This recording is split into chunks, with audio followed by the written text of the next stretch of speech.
Deux pays, deux armées parmi les plus puissantes du Moyen-Orient, une frontière commune vieille de plusieurs siècles. Et pourtant, malgré les tensions qui secouent régulièrement la région, malgré leurs désaccords sur de nombreux dossiers et malgré leurs ambitions de puissance, un fait intrigue les spécialistes depuis longtemps. L'Iran n'a jamais lancé de guerre directe contre la Turquie moderne. Pourquoi? Est-ce parce qu'ils sont alliés? Parce qu'ils se font confiance? Ou existe-t-il une raison beaucoup plus profonde, invisible au premier regard? Pour la découvrir, il faut remonter plusieurs siècles en arrière. Car cette histoire ne commence ni avec les missiles, ni avec le pétrole, ni même avec l'OTAN. Elle débute bien avant la naissance des États modernes, à une époque où deux immenses empires dominaient cette partie du monde. À l'est, l'Empire perse, à l'ouest, l'Empire ottoman. Pendant des siècles, ces deux puissances se sont affrontées pour contrôler les routes commerciales, les villes stratégiques et les territoires reliant l'Europe à l'Asie. Les guerres étaient fréquentes. Des dizaines de batailles ont opposé leurs armées. Chaque victoire modifiait l'équilibre des forces dans toute la région. À cette époque, contrôler une ville ou un col de montagne signifiait contrôler le commerce, les impôts et parfois même le destin de plusieurs peuples.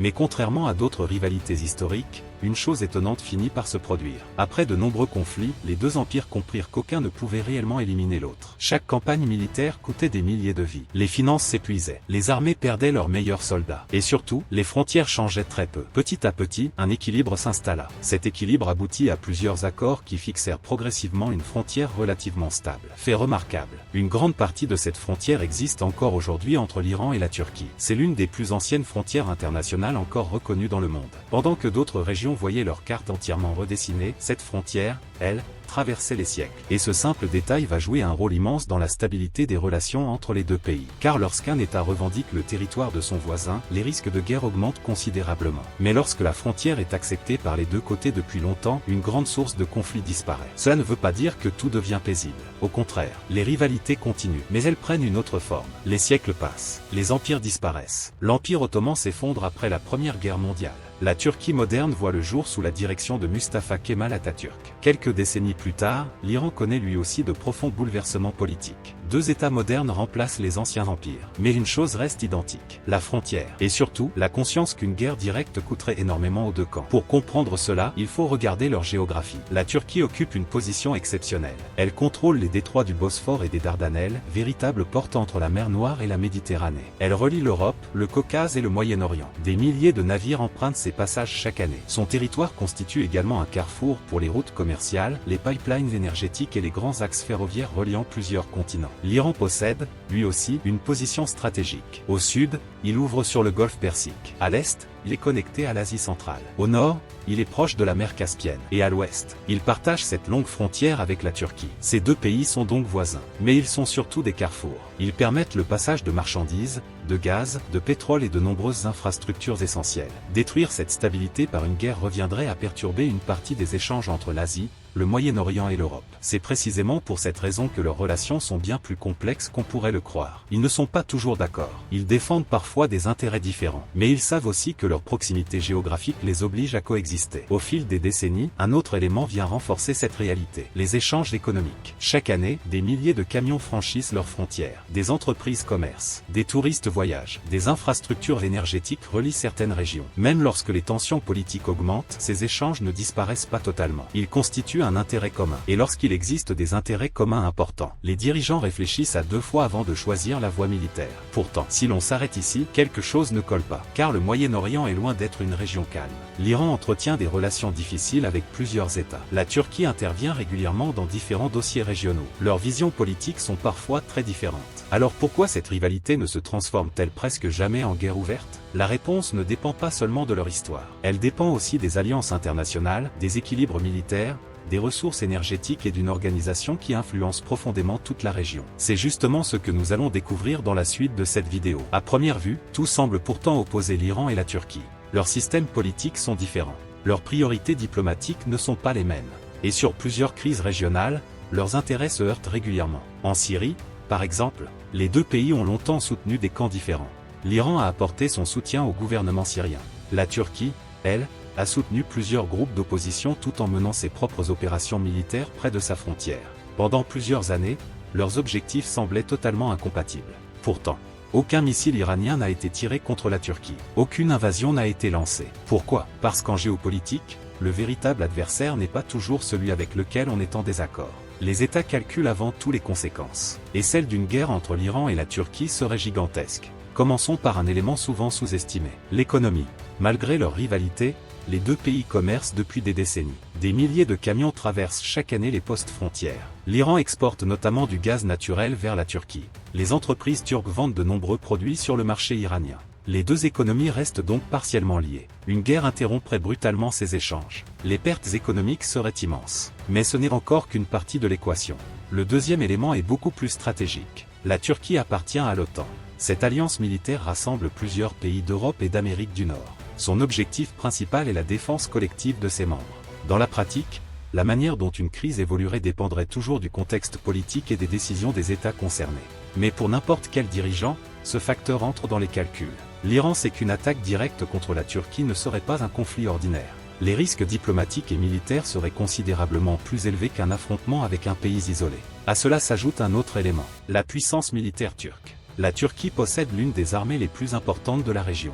Ces dernières années, elle a développé sa propre industrie de défense. Ses drones sont aujourd'hui connus dans le monde entier. Elle fabrique des blindés, des navires militaires, des missiles, des systèmes électroniques, et investit massivement dans les technologies de défense. L'Iran, de son côté, a suivi une stratégie différente. Sous l'effet des sanctions internationales, il a développé une importante capacité de production nationale. Missiles balistiques, drones, défense aérienne, forces navales adaptées au Golfe Persique. Et surtout, une doctrine militaire fondée sur la dissuasion. Autrement dit, les deux pays disposent de capacités importantes. Et chacun connaît les forces de l'autre. Dans ces conditions, une guerre ne garantirait aucune victoire rapide. Elle pourrait durer longtemps, mobiliser des centaines de milliers de soldats, perturber le commerce régional, et provoquer des conséquences économiques bien au-delà de leurs frontières. Mais il existe une raison encore plus discrète, l'équilibre régional. Le Moyen-Orient fonctionne comme un immense jeu d'équilibre. Lorsqu'un acteur devient trop puissant, les autres réagissent. L'Iran le sait, la Turquie aussi. Aucun des deux n'a intérêt à déclencher une guerre qui bouleverserait totalement cet équilibre. Ils préfèrent donc utiliser d'autres moyens pour défendre leurs intérêts. La diplomatie, les négociations, l'influence économique, le renseignement, ou encore leur présence auprès de partenaires régionaux. Ces outils coûtent souvent beaucoup moins cher qu'une guerre ouverte, et ils permettent d'obtenir des résultats sans prendre le risque d'un affrontement direct. Il existe également un facteur rarement évoqué. Les deux pays sont confrontés à leurs propres défis internes. Développement économique, sécurité, gestion des frontières, questions énergétiques, investissement. Chaque gouvernement doit déjà consacrer d'importantes ressources à ses priorités.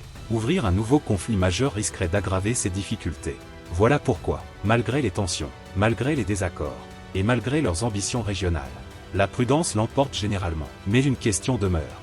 Cet équilibre peut-il durer éternellement ? Que se passerait-il si une crise régionale faisait monter les tensions au point de rendre un affrontement inévitable ? Et surtout, qui aurait réellement le plus à perdre dans une telle guerre ? C'est ce que nous allons découvrir dans la dernière partie. À ce stade, une conclusion pourrait sembler évidente. Puisque l'Iran et la Turquie évitent la guerre depuis si longtemps, alors un conflit entre eux est impossible. En réalité, aucun spécialiste sérieux ne peut affirmer cela. En géopolitique, rien n'est jamais totalement impossible. L'histoire l'a prouvé à plusieurs reprises. Des pays qui commerçaient ensemble se sont affrontés. Des alliés sont devenus des adversaires. Et des ennemis historiques ont fini par coopérer. La véritable question n'est donc pas de savoir si une guerre est impossible. La bonne question est, qu'aurait à gagner chacun des deux pays ? Et c'est précisément là que tout change. Supposons qu'une crise majeure éclate. Un incident frontalier.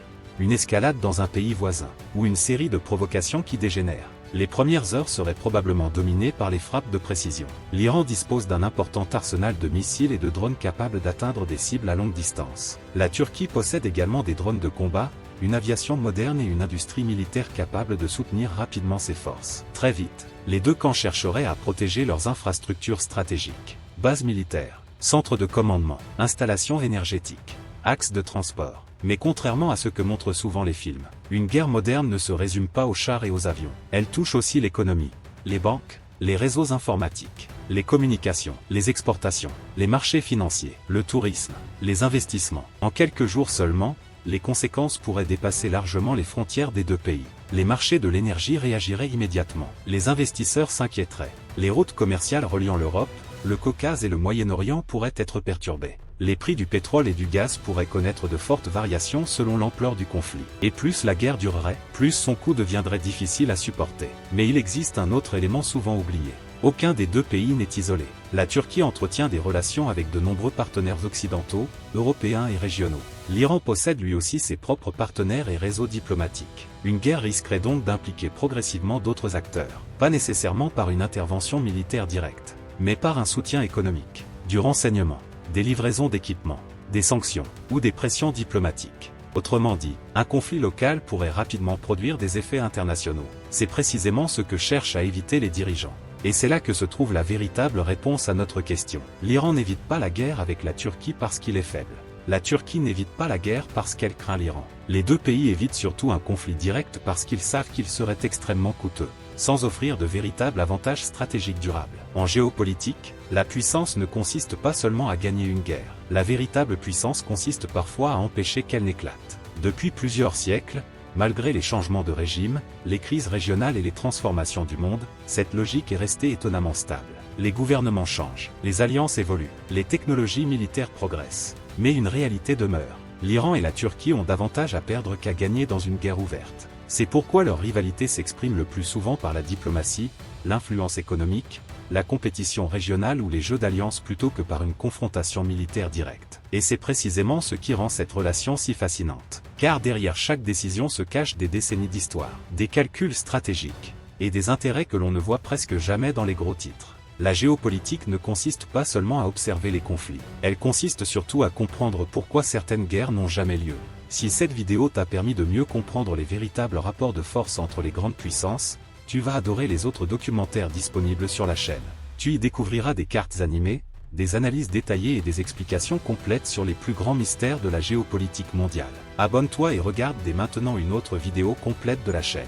Tu verras que derrière chaque frontière, chaque alliance et chaque conflit se cache une histoire encore plus surprenante. Et si tu veux aller encore plus loin et comprendre ce que les journaux télévisés expliquent rarement, découvre mon e-book Le Nouvel Ordre Mondial. Les événements que tu vois aux informations ne sont que la surface. Pour comprendre ce qui se passe réellement en coulisses, le Nouvel Ordre Mondial t'explique les stratégies des grandes puissances, les enjeux énergétiques, les alliances militaires et les véritables rapports de force qui façonnent notre époque. Le lien de l'e-book se trouve dans la bio de la chaîne.